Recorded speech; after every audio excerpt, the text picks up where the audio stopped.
morning and welcome to The Point. It is Tuesday, August 11th, 2020.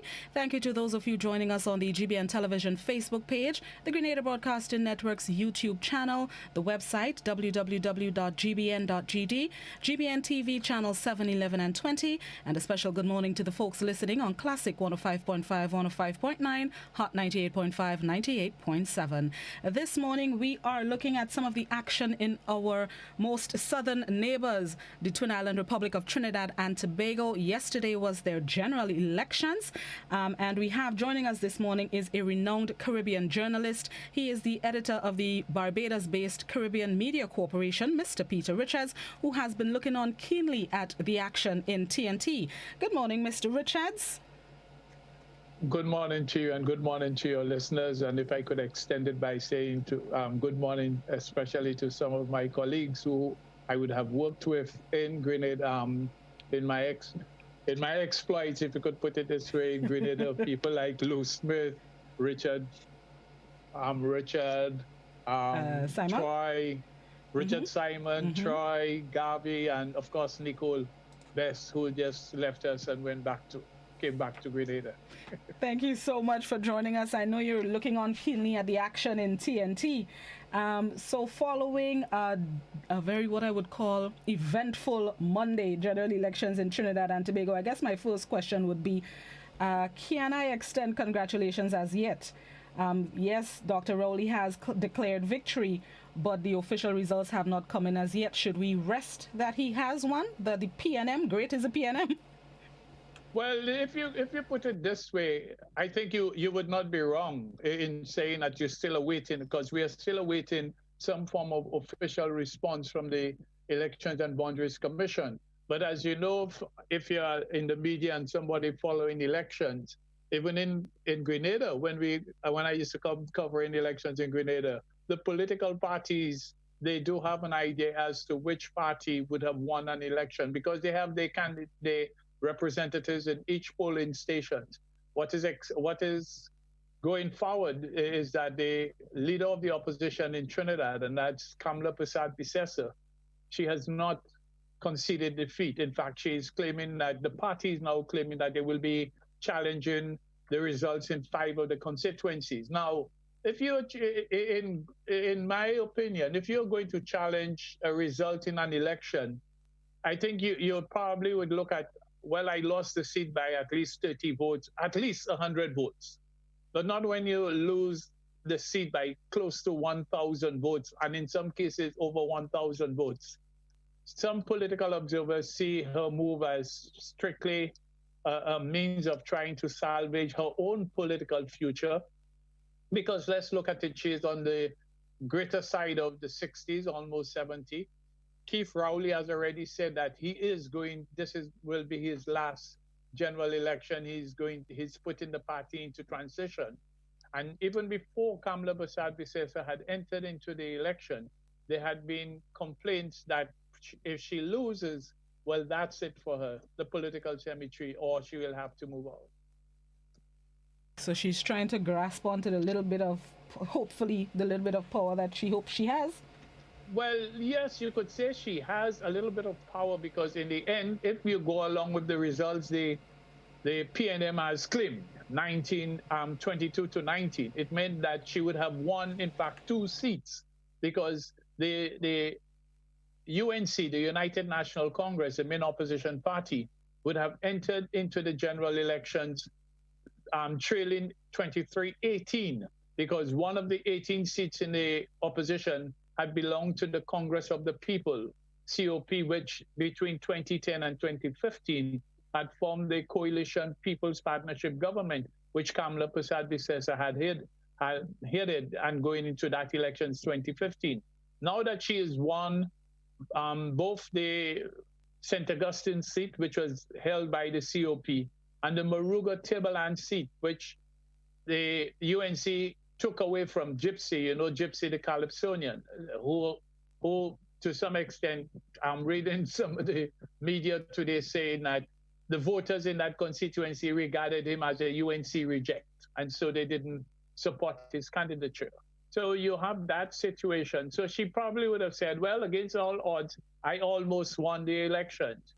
If she's contesting, because in 2015, after they lost the elections, the UNC filed challenges all the way into the court on 8 of the seats that they lost. And I, again, coming back to the same point I made at the start, the seats they lost, they did not lose by 200 or 300 or 100 votes. They lost by thousands.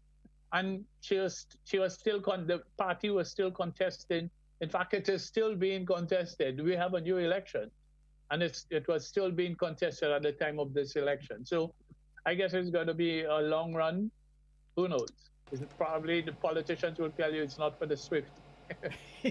Let's hope it's not another Guyana situation and we're waiting. No, it cannot be another Guyana situation. The Guyana situation is totally different. First, you've had in Guyana a presidential election and a form of system of representation, proportional representation, as against in Grenada, Trinidad, St. Lucia, and them other countries where you have the first past the post system. So it's not a question of how many seats or how many votes did the party win as against to an individual winning in Trinidad. With the PNM going into this election with 23 seats and coming out to 22, how do you think this may change the dynamic of ruling in TNT for either party? The Prime Minister made it clear that, first of all, when he was going into the election, the important thing was to win, to get the majority, 21. He came out with 22. I was listening there just a while ago to the campaign manager of the PNM, and they said they were aware they would not have won back the Moruga Tableland seat because it's a seat that changes almost every election. The fact is, unlike, for example, Trinidad, Grenada, where elections are to some extent based on policies, programs, and who could better influence you. In Trinidad, the main driving factor in Trinidad politics is race. The UNC is basically a Indo-Trinidadian-based organization, and the PNM is a Afro-Trinidadian-based organization. Now, when you look at the compilation of the seats going forward, even before the elections, both parties would have gone into the elections with 15 sure seats based on the constituencies where they are in terms of Trinidad going forward. If you look at the Trinidad map, you see most of the south in terms of being yellow, that's the UNC. And if you look at the map again, you'll see the red more in the Port of Spain, west areas of Trinidad. So the elections in Trinidad, they are basically being fought on, if you want to put it, on 5 marginal seats, which Trinidadians call marginal seats. Sometimes they change, sometimes they do not change. It all depends on how the wind blows. The government, Rowley's last government was aware, and it complained a lot that because the UNC had 18 seats, the UNC COP had 18 seats in the parliament, they were not amenable to helping pass legislation important where, for example, 2/3 majorities were needed and what have you.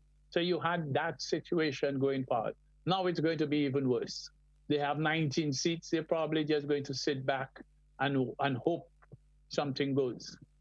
The factor now going forward is how the PNM is going to be able to get the UNC to come into some of the programs, quote unquote, in the national interest.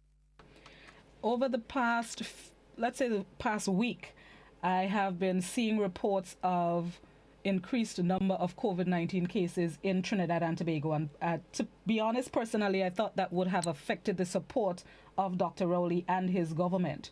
But how do you think Dr. Rowley's handling of COVID-19 in TNT helped or maybe hurt his campaign going into this election? Well, it helped the campaign tremendously because prior to, as you pointed out, in the week going into the elections, you saw us quote, the authorities are saying it's not a spike, it's just a cluster of small areas. And that was due basically to some of the returning nationals, some of them coming back, contact tracing, they come home, if I come home and I meet you, so chances are you will probably get the virus going forward. But what I think has assisted the PNM and the government was that from the time the COVID pandemic started, the PNM took measures, the government took measures. They closed the borders. The borders are still closed. They allowed for they did not implement a curfew, but they had measures that restricted movement to some extent, kept you home, locked down the country, and what have you. So these things were seen as the PNM or the government taking charge of the COVID-19 situation. Unlike, for example, on the other hand, where the UNC and Kamala Persad-Bissess are talking about the sunlight could cure COVID. In fact, that was a song being used during the campaign. They made a UN cry out of it. And more so, the UNC had a plethora of doctors within their ranks. Some of them were making some outrageous statements and what have you. And the government was saying, hey, we're sticking to what the health experts are saying, the WHO experts are saying, and that's how we're making any form of policy going forward under COVID. As I said, the borders are still closed. They've limited, in fact, they moved it from 25, gathering from 25 back to 10. There are a lot of measures they have reintroduced, but they're saying they're looking at the situation. They've closed primary schools because, as I pointed out, some of the contract tracing led them to some of the primary schools where some of the students were diagnosed of being positive cases. And so far, knock on wood, as they say, there have only been 8 deaths since the COVID-19, and those 8 deaths were as far back as March. And also in the wake of the COVID-19 pandemic, there was no observer mission in TNT to monitor the election. Would you say that is the Trinidad people or the voters' confidence in the process, in fair elections? Well, Trinidad has never had a situation of voter, if you want to put it, irregularities to the point that it affects a general election, the outcome of an election. The government did invite the Commonwealth and the CARICOM team to send in observers, but the government made it clear that if you are coming in, you have to come in and, as any other person, you have to observe the 14-day quarantine. It makes no sense, for example, bringing in, let's say you brought in somebody from the Commonwealth, from England, where there is a high level of positive COVID cases. And that person comes in 2 days before the election. Who knows if that person is a carrier? What would happen? On the other hand, both the Commonwealth and CARICOM said that they could not afford financially to send in people and being, in isolation or quarantine for 14 days before they start to do their work. And the government took the position that they were not going to assist financially in getting them in because it may lend to speculation and what have you, that they were trying to curry favor with the observers. But the elections, as I pointed out, and as the chief elections officer said, she and other members of her party, of her electoral elections and boundaries commission, they have been part of electoral observer missions throughout the Caribbean. So they know what to expect, they know what to look for, and they know what to do. So in that case, as I pointed out earlier on, Trinidad does not have that record of voter intimidation, voter irregularities as such, to just say we need thing. But yes, it would have given the election that added seal of approval, but I don't think it has affected the elections that much.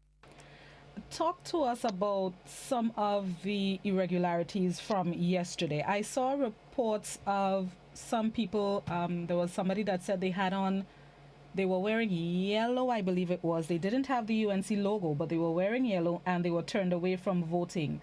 I've seen other reports of people waiting for a little while before they could cast their votes. Have you heard some of those reports, and what's your take on them?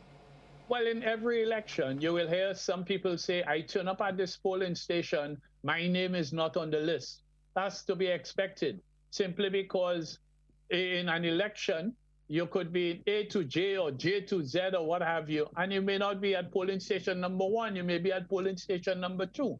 Now, some people may regard that as some form of irregularity. That is occurring in all elections. Even Donald Trump, when he spoke about trying to vote earlier on, he couldn't get his name on the list. So that's one aspect which you dismiss. The Elections and Boundaries Commission outlined measures that had to be followed prior to going in to cast your vote. And that included social distancing, 6 feet away, wearing a mask, walking with your pen if you feel uncomfortable using a pen where everybody had already been touching, and as well as the whole question of you're going in to vote and then you're not supposed to wear clothes that will give the impression that you're back in a particular party. The yellow, it belongs to the UNC, the red belongs to the PNM. So if you turn up at a polling station wearing bright yellow or bright red, the general perception is that, hey, you're canvassing, you're campaigning. So if they did not allow you, that is not to say that people would turn back. They would just probably ask you to go and change your T-shirt or go and change your clothing and come back and vote. Now, some people would have said, boy, I have been in the line because remember what I said, 6 feet away, you spend a longer time because it's not like before you just go in, mark your X and come out. You have to sanitize, you have to do this, you have to do that, because this is, as I say, the new normal in the world going forward. We no longer just jumping up and saying, let me go inside a supermarket. Before you reach the supermarket, there are wash basins and things outside. Wash your hands 20 seconds before you go in, because you're not doing it for your own good. You're doing it for my good as well. And the same thing, if I follow the measures, I'm following the measures for your own good as well.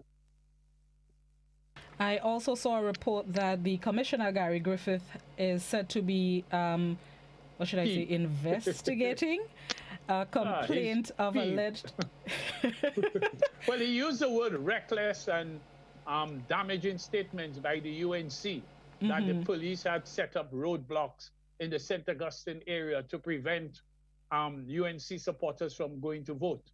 And he asked a question, if you're not wearing party symbols and what have you, how am I supposed to know that you're a UNC or a PNM or what have you? That not because there is a general election going on means that the police just got to sit down inside police headquarters and wait until the elections are over to do policing. No, policing is done on a 24-hour basis. And that was his point. And that's why he was highly critical of the letter sent by the UNC General Secretary. That's why he used the word peeve, but he used the word reckless and dangerous. So you're, what should I say? You're refuting the claims of intimidation that has been reported. Well, I'm not saying I'm refuting. I wasn't present. Right. But what I am saying is I'm giving you both sides. Understood. The UNC General Secretary said it was aimed at preventing voters, UNC voters from going to cast their ballots. The police commissioner is saying, but these people were not wearing party colors, and their cars were not the only one we stopped. They were not the only ones involved in the roadblock.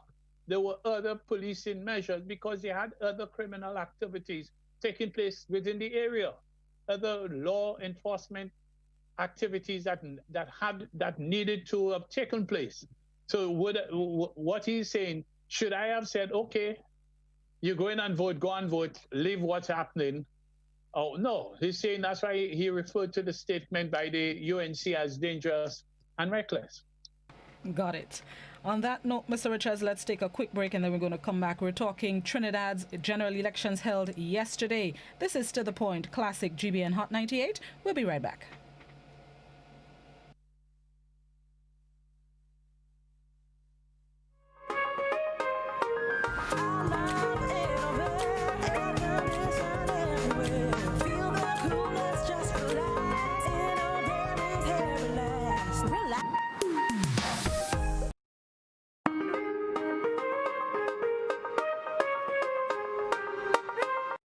We know that for many people, life is changing dramatically. My family is no different. My My daughter is now taking her classes online from home because her school is closed. For the rest of the world, that even the most severe situation can be turned around. But the experience of cities and countries that have pushed back this virus give hope and courage to the rest of the world. During this difficult time, it's important to continue looking after your physical and mental health. This will not only help you in the long term. First, eat a healthy and nutritious diet, which helps your immune system to function properly. Second, limit your alcohol consumption and avoid sugary drinks. Third, don't smoke. Smoking can increase your risk of developing severe disease if you become infected with COVID-19. Fourth, exercise. WHO recommends 30 minutes of physical activity a day for adults and 1 hour a day for children.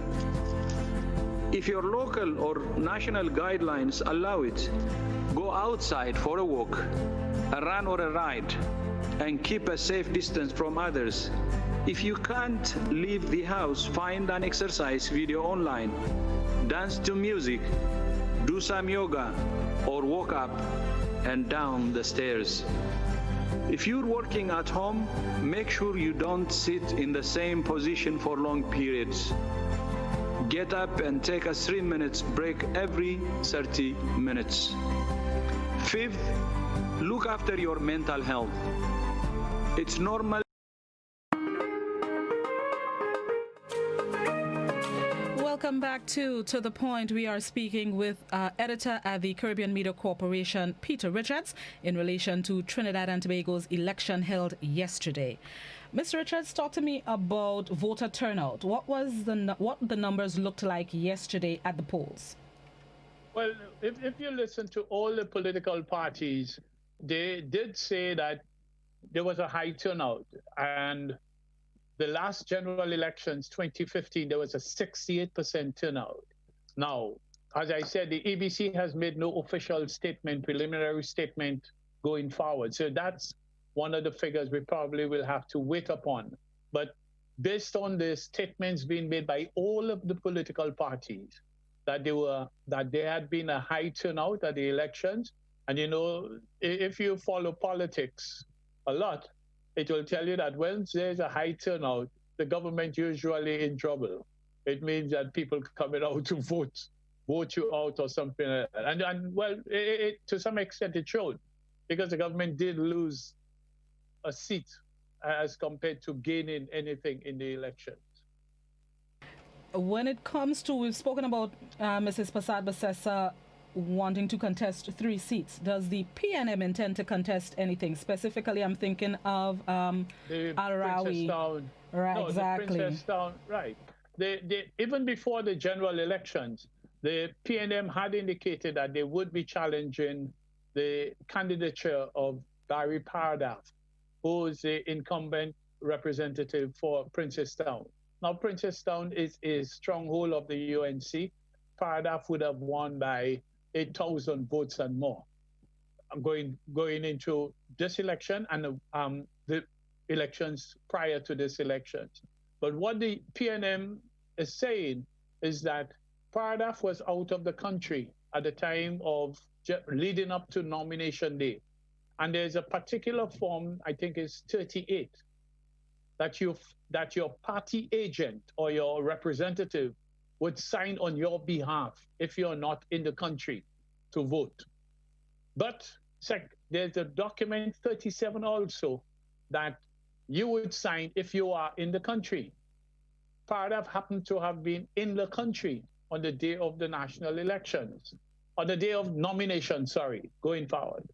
And it meant, therefore, he had to sign 37 rather than allowing his party agent to submit the document 38. Now, the PNM is claiming that this is a seat they will win because they're going to court with it. The Attorney General has said this is one of the seats they will win. Kamla Prasad-Bissessa has said, bring it on, we have court closed. So we're in for a long battle with this one. I like that we have court close. At this point, we would invite our viewers and listeners who may have questions for Mr. Richards. You can call us on the landline 435-2041, written messages on the WhatsApp, also 435-2041, or pose your questions, comments, queries, concerns on the GBN Television Facebook page and the Grenada Broadcasting Network's YouTube channel. In addition to UNC and PNM, I've also seen a report of the leader of Progressive Empowerment Party stepping down after not winning any seats in the election. How significant is that part of the election and the other parties and independent candidates that also contested the election? Well, apart from the PNM that contested all 41 seats, the UNC contested the 39 seats on Trinidad. The other parties, the PEP, the People's Empowerment Party, was the third party contesting 26, and all the other parties were contesting between 1 and, let's say, 5 seats going forward. These small parties, they did not make, including the disgraced former FIFA Vice President Jack Warner, who was a lone candidate for his party, the Independent Liberal Party, going forward. These parties did not make any meaningful impact. They did not have any meaningful impact. In fact, most of them, with the exception, I think, of Jack Warner, would have saved their deposit. All of them, all the rest, I mean, for example, Abu Bakr, the Kuwait of now in Laventille. There's Nicola Edwards. These fellas, in Edwards' case, he did not even get a vote. Like some people would say, he did not even vote for himself. So, I mean, for you to be contesting a seat and you're not getting one vote, that means you did not even cast the ballot in, or probably he was not registered to vote in the constituency where he was challenging. So what I'm saying, that if you add up, with the exception of Warner, if you add up most of the independents as what's his name, the Errol Fabian, the comedian, got 4 votes. I mean, and this is not the first time Errol has been going up for the St. Joseph's seat. I mean, some people would say, if you have money to give away, you may as well give it to the poor or something like that. I mean, some of these people came out with, if you join them up together, they can make 200 votes, with, like I said, with the exception of Jack Warner, who came close to 900 something votes, but still was a distant third. Let's go to our first caller. Good morning, caller. Good morning. Okay, there's nobody there. There was a question. Do you think that voting by mail will ever happen in the Caribbean? No. No. You say that with conviction. Yeah, I say it with conviction because voting by mail is a technology that we have not. I mean, look at what's happening in Guyana, for example. Do you think voting by mail would solve that problem? No. Look at what's happening in, let's say, in some of the other Caribbean countries where you have recounts and you have what have you. Do you think voting by mail, people sitting down and sending in? No, that's a sophisticated, and I'm not downplaying our Caribbean people. No way. I am just looking at the bare basic realities. Our postal system would have to be up to scratch. In that, if you get the polls would have to, like they do in the United States, you get it Monday and you send it back by Wednesday. They already have, the system would have worked through. Not in our case. We're still counting, in some cases, mail by hand. We're not using electronic means to sort out mails and what have you. No. I don't think we ever going to reach there in a hurry. I'm not saying we can't get there, but we're not going to get there in a hurry. Not anytime soon. Not anytime soon. What about the influx of Venezuelans into TNT?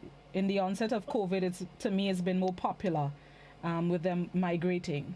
Has that affected the elections? No. Mm-hmm. Even though they are based in Trinidad, they had what the government would have given them documentation, but the documentation made it quite clear they were not to be part of the voting procedure. So they were not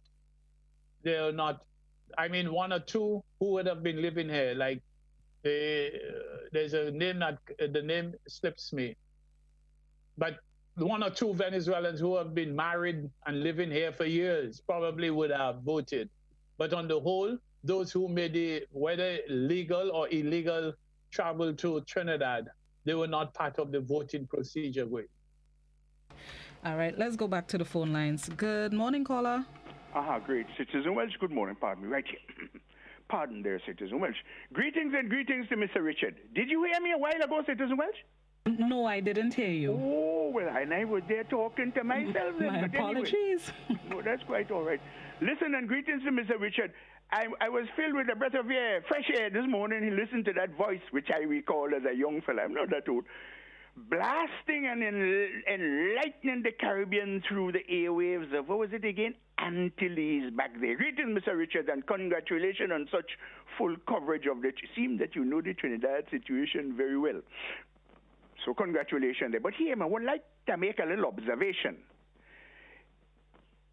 Your use of the word, the verbal expression would have plus the past participle to express things that have happened, and happened. I think there is a serious mistake there, and therefore I'm asking you, sir, to reconsider it with a little research. Would have plus the past participle speaks of imaginary and unreal situations. Therefore, to say that the government would have done this and the government is incorrect. This is no form of criticism. This is just a correction, and I suggest that you take it that way. Do have a nice day, will you?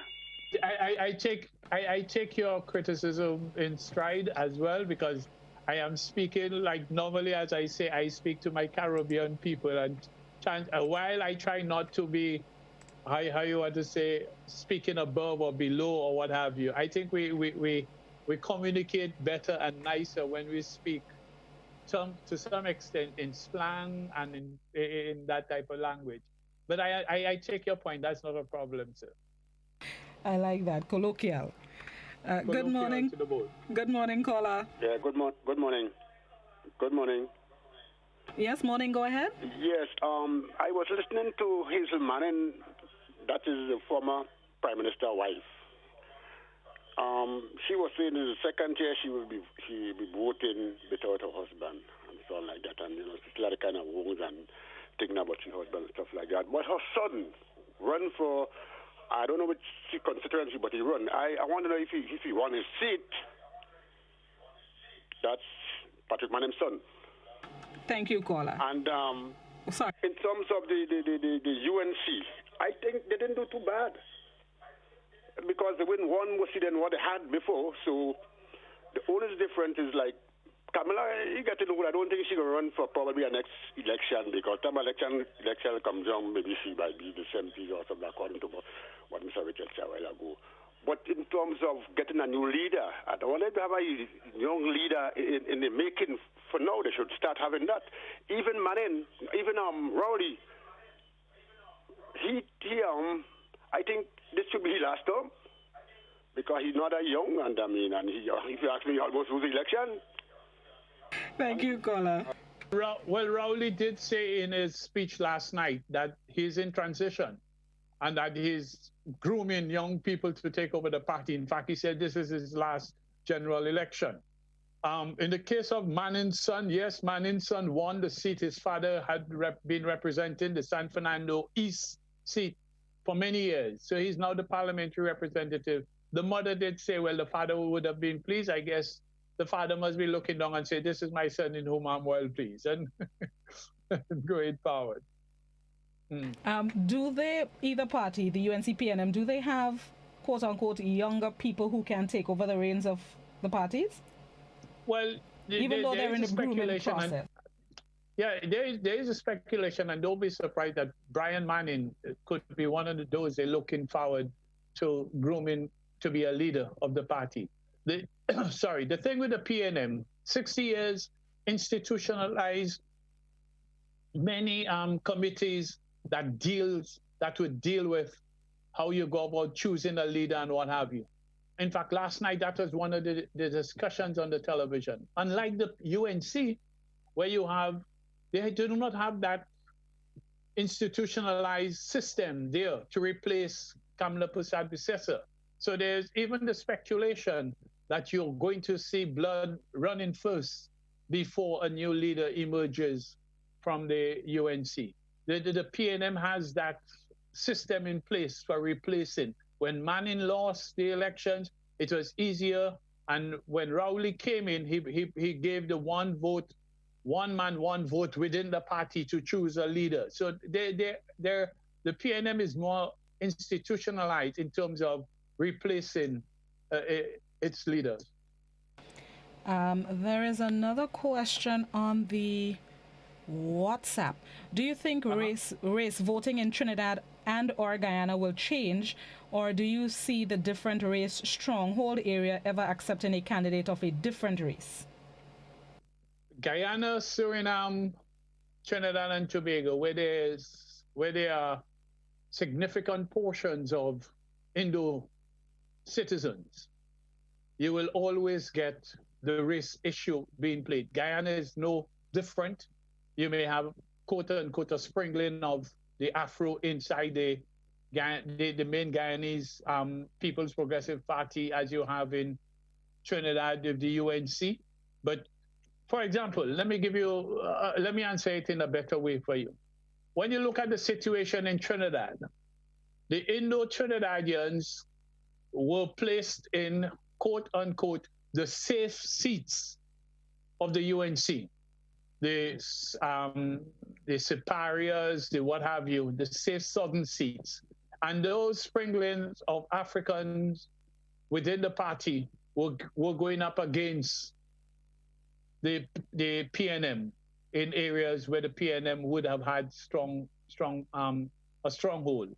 The same thing will happen to some extent in the PNM, where you have, not that you have, in fact, they have Indians and other Chinese and what have you, contesting seats that the PNM consider to be strongholds for them, but they're going on the seats of the PNM.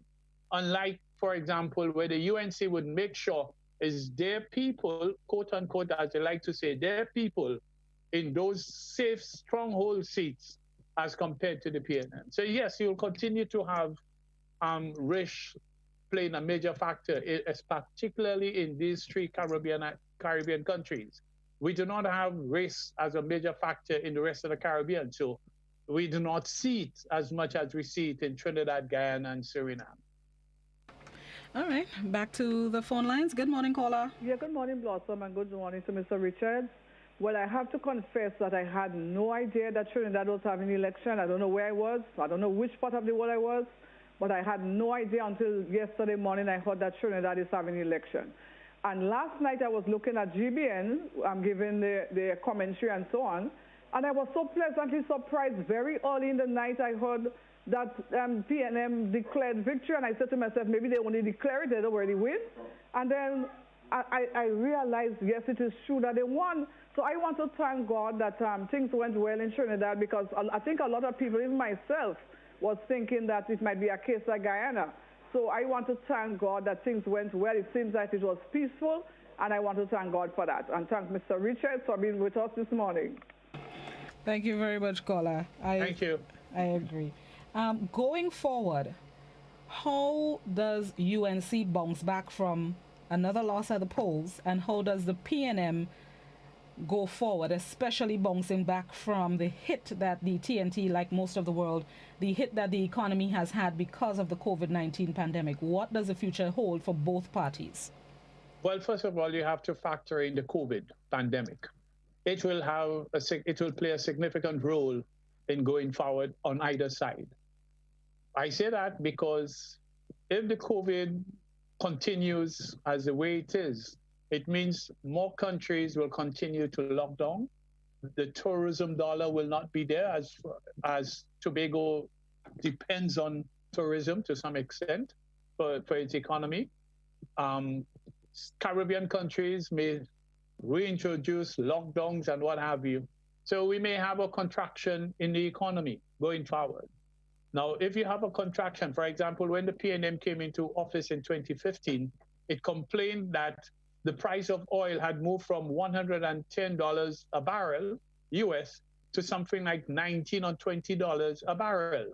So that means that they lost billions of dollars in revenue. Now, when you've lost your major revenue earner in billions of dollars, you're now talking in terms of not having money to do the various promises that you had in your manifesto, the various social nets, the various projects that you wanted to implement during your 5-year term in office. To some extent, that will have an effect on you going forward.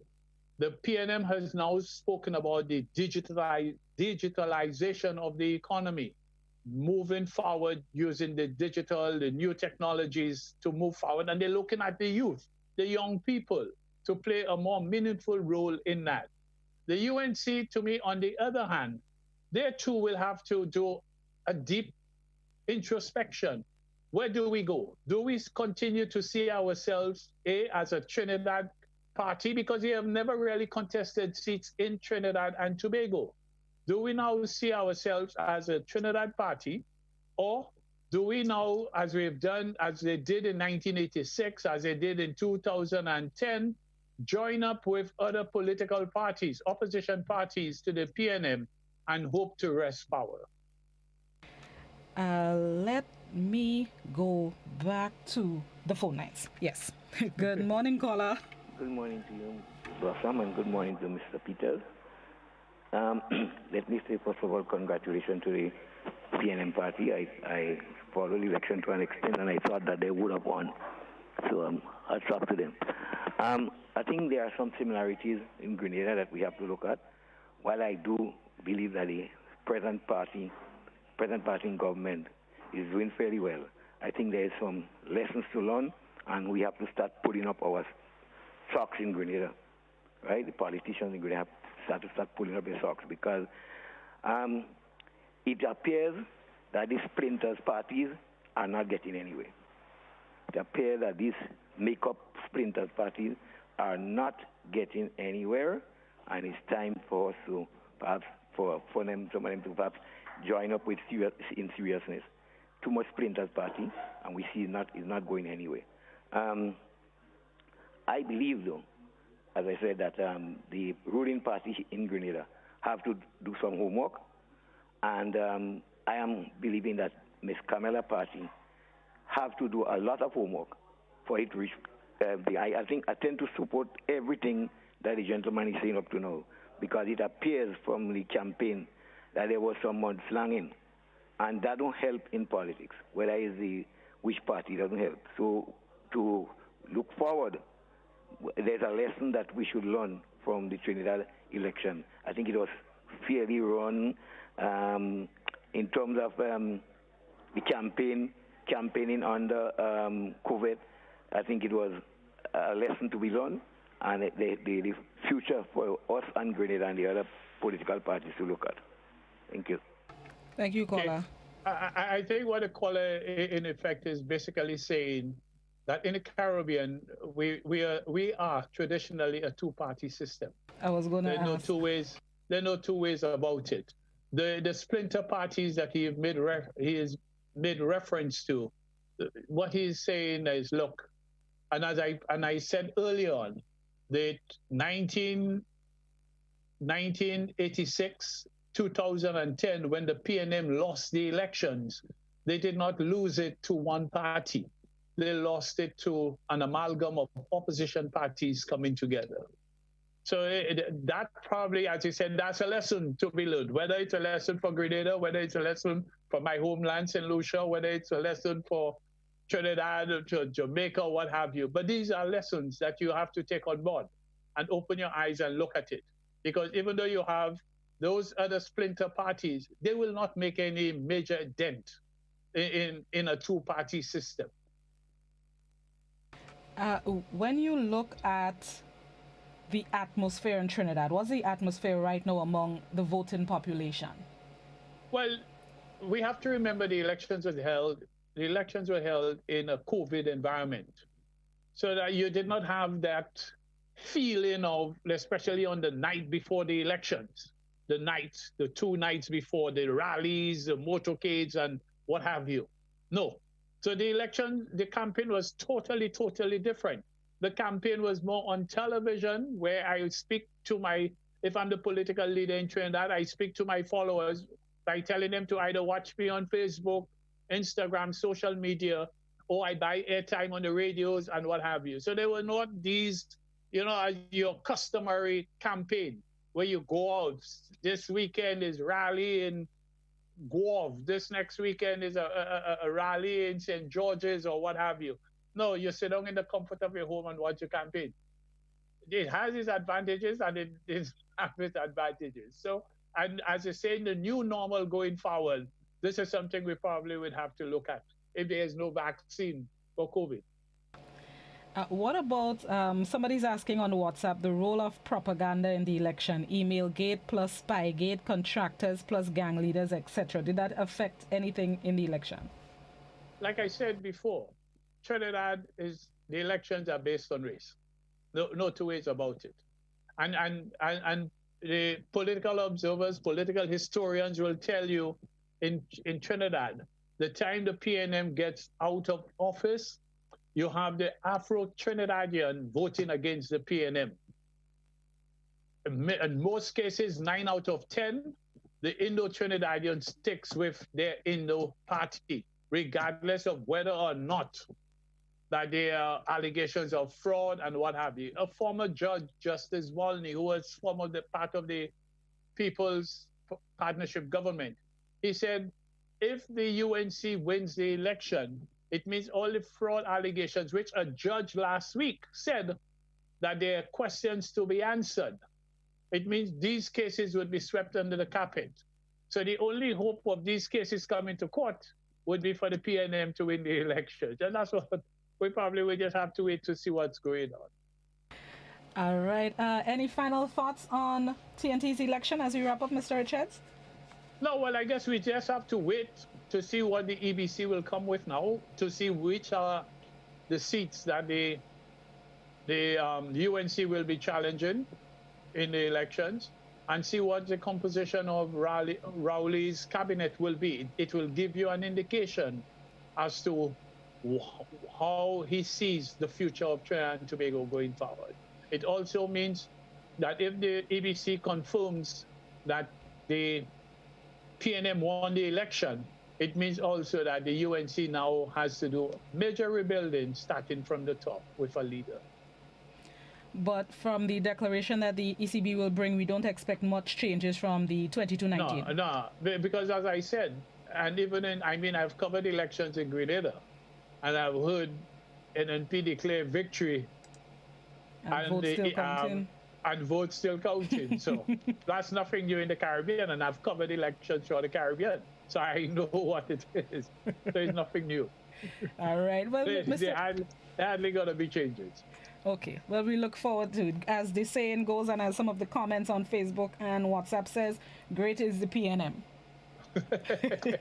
Mr. Richards, thank you very much. I'll let you get back to your primary duties at CMC. Thank you so much for being our guest this morning and shedding some light on the action in Trinidad. Appreciate your time. Thank you. I hope you give your boss my message. I shall do that. Thank you very much. Have a good day. Stay safe. Thank you. Goodbye. Goodbye, Grenada. Bye-bye. We'd like to thank Mr. Richard so much for being our guest. He is the editor at Caribbean Media Corporation, a Caribbean journalist keenly following the Trinidad and Tobago's election held yesterday. According to the preliminary reports, the incumbent PNM, led by Prime Minister Dr. Keith Rowley, he has claimed victory, winning 22 seats to the UNC's 19.